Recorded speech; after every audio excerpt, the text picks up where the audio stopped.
Hey guys, I am Zach, and this is my September TBR.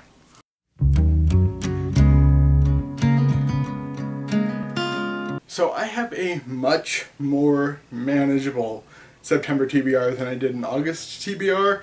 I also made sure to look over all of the books that I had and make sure that the ones that I'm supposed to read in September get put on this list, because there were a couple in August that I forgot about. So there's that.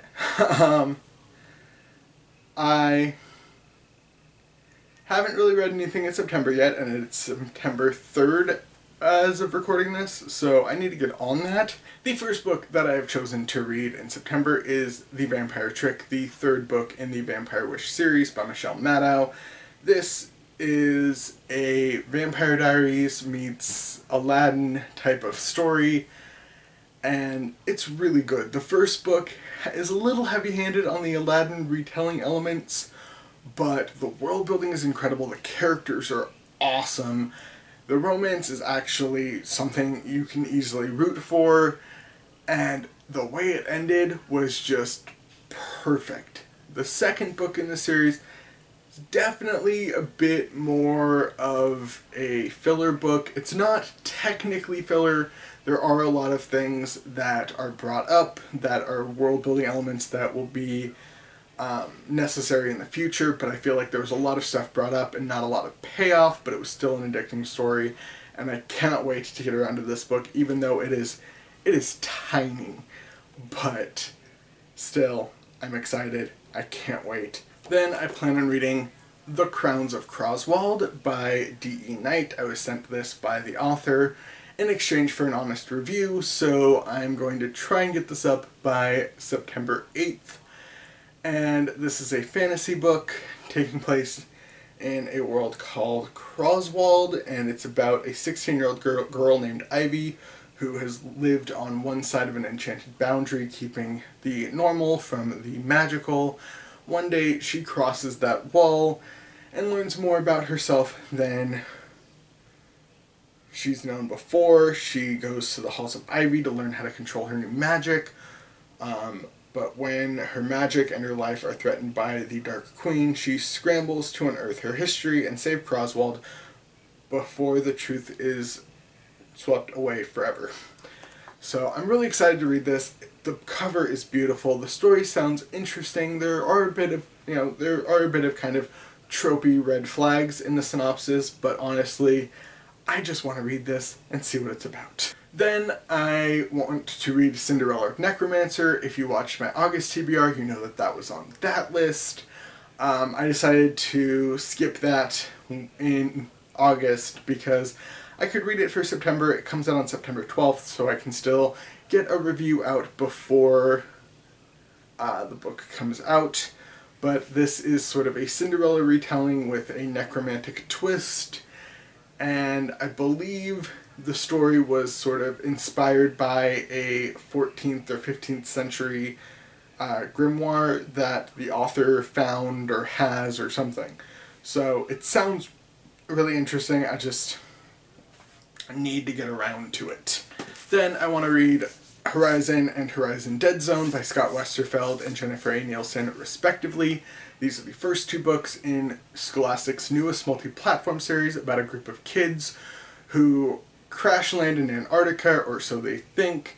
It's actually a kind of a dense jungle, and there's something hunting them. This series sounds amazing. It looks like it's got a great diverse cast of characters, and they're short. They're just quick, easy reads, and I am all for that in September. I'm planning on reading a lot of short books, so I can give myself time to read some of these bigger books and still feel accomplished come my September wrap-up. Then I want to read Every Heart a Doorway and Down Among the Sticks and Bones by Shauna McGuire. This series is about a group of kids who are in like this boarding school or boarding house, and all of these kids have experienced a portal fantasy.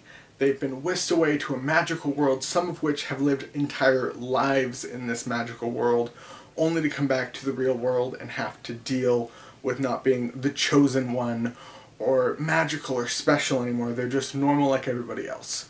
And these are also two very quick reads. I'm pretty sure both of them are under 200 pages. The audiobooks are like less than 5 hours, and if I'm listening at 1.5 or 1.25 or 1.5 speed, I can zip through these. And honestly, they sound pretty interesting. I believe the second one is more of a companion that focuses on one of these kids' portal fantasies. So, I think so. But yeah, in the meantime, after I have read those, because I'm pretty sure I can get a lot of those like really short books read, some of them more than one in one day, I am going to finally finish A Game of Thrones by George R.R. Martin. I'm 3 chapters into this. Like, I'm not... It's not like I didn't read any of it in the previous month, but I only read like that much. I'm like 3 chapters into it. So, yeah, I'm hoping to read this in September. I'm hoping to enjoy this in September. And I swear, if in my September wrap-up I haven't finished this, I'm going to be so angry because I gave myself every opportunity to finish this. And then, again, since I get caught up, I want to read A World Without Princes by Salman Chinani and The Last Ever After by Salman Chinani, because I still haven't reread these books, and I want to reread my way through the first trilogy before Quest for Glory comes out. This is the 4th book in the School for Good and Evil series, and it's coming out in September, so I'm planning on reading it in September. So before September 19th, I want to have The Last Ever After reread, as well as A World Without Princes. So I probably won't finish A Game of Thrones before getting around to those 2, but yeah. And then when September 19th arrives, I'm going to just start in on Quest for Glory, because I need to know what happens next in this world. Like, the author tied everything up pretty well in The Last Ever After.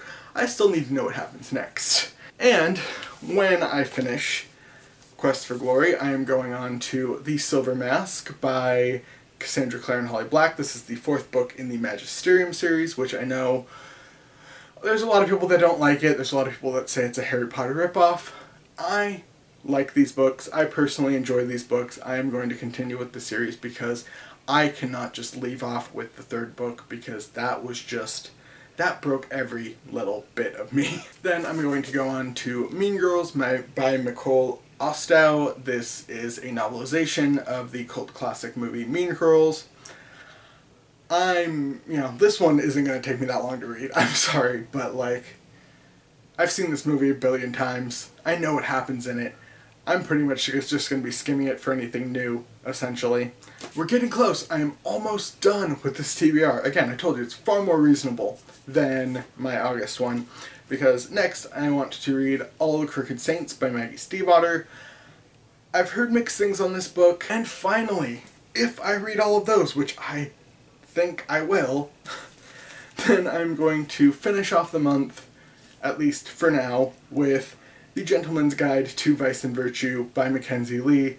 This is a book that I know I'm going to love from what I've heard from everybody else. This sounds like a funny, heartwarming, just addicting read that I want to sink my teeth into right now, but I'm waiting, because I got a lot of books, and not a lot of time, but a good amount of time, so yeah.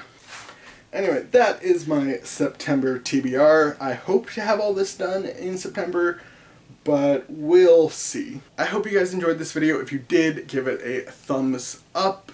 Comment down below what book you're most looking forward to reading in September. I know Warcross is coming out, Tower of Dawn, Language of Thorns. Like, there's a lot of great books coming out in September, and unfortunately, I honestly couldn't just fit them into this haul, but my most anticipated book is definitely Quest for Glory. I cannot wait to read that book and see what happens next in this world. So I hope you guys had an amazing day, and as always, happy reading. Bye.